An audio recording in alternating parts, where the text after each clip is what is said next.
Un référendum bien organisé, le parachèvement de la réorganisation territoriale et administrative, le renforcement de la lutte contre la corruption et la transparence de l'action publique, la relecture du code minier plus équitable et favorisant le contenu local. Monsieur le Président, soucieux de pérenniser l'unité nationale, fondement de tout développement, le chef de l'État a annoncé le 31 décembre 2023 la tenue du dialogue intermalien pour la paix et la réconciliation afin, dit-il,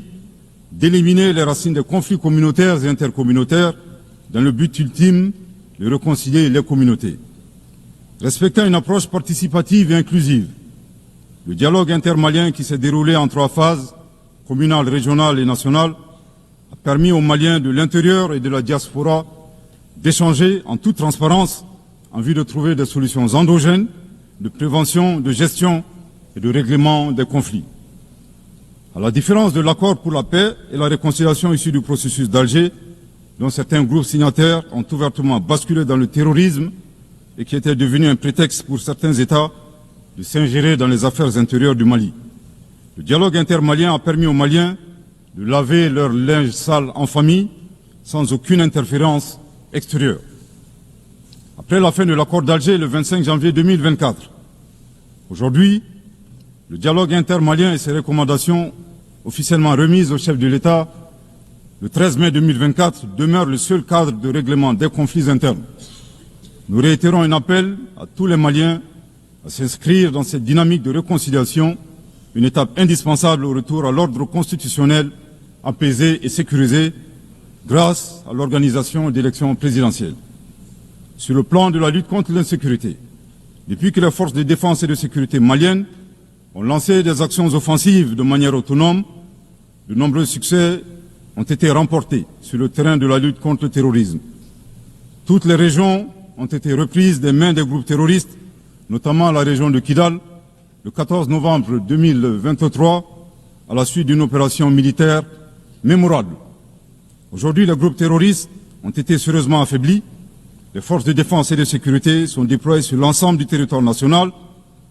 En outre, les actions offensives de nos forces se poursuivent pour démanteler les réseaux terroristes résiduels. Le gouvernement du Mali reste conscient que la réponse uniquement sécuritaire a ses limites. C'est la raison pour laquelle, en appui à l'action militaire, le gouvernement du Mali s'est doté d'une stratégie globale et intégrée ayant pour objectif la restauration de l'autorité de l'État sur l'ensemble du territoire national. Elle comprend des mesures politiques, administratives, de développement économique et social, y compris le dialogue avec les groupes armés et la fourniture des services sociaux de base à nos braves populations. En dépit de ces résultats fort appréciables, ces groupes criminels gardent encore une certaine capacité de nuisance dans leur tentative désespérée de porter atteinte à notre intégrité territoriale et de terroriser nos populations. Avec, et je me dois de le déplorer du haut de cette tribune, le soutien de sponsors étatiques étrangers. Les sponsors étatiques étrangers. Après des années de dénonciation de ces acteurs étatiques qui soutiennent le terrorisme international,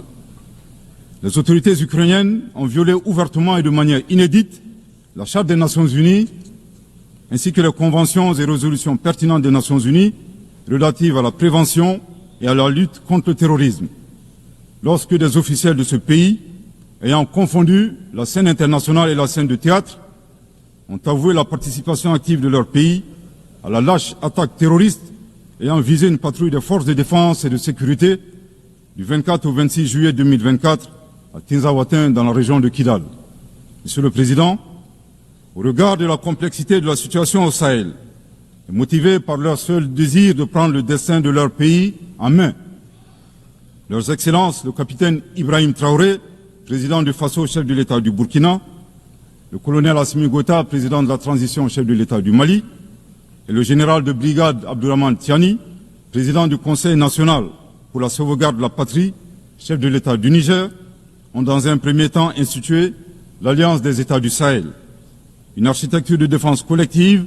et d'assistance mutuelle dans la lutte contre le terrorisme, en signant la charte du Litpako Gourma le 16 septembre 2023. 10 mois plus tard, précisément le 6 juillet 2024,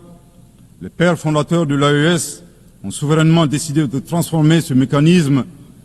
en une confédération centrée sur 3 axes: la diplomatie,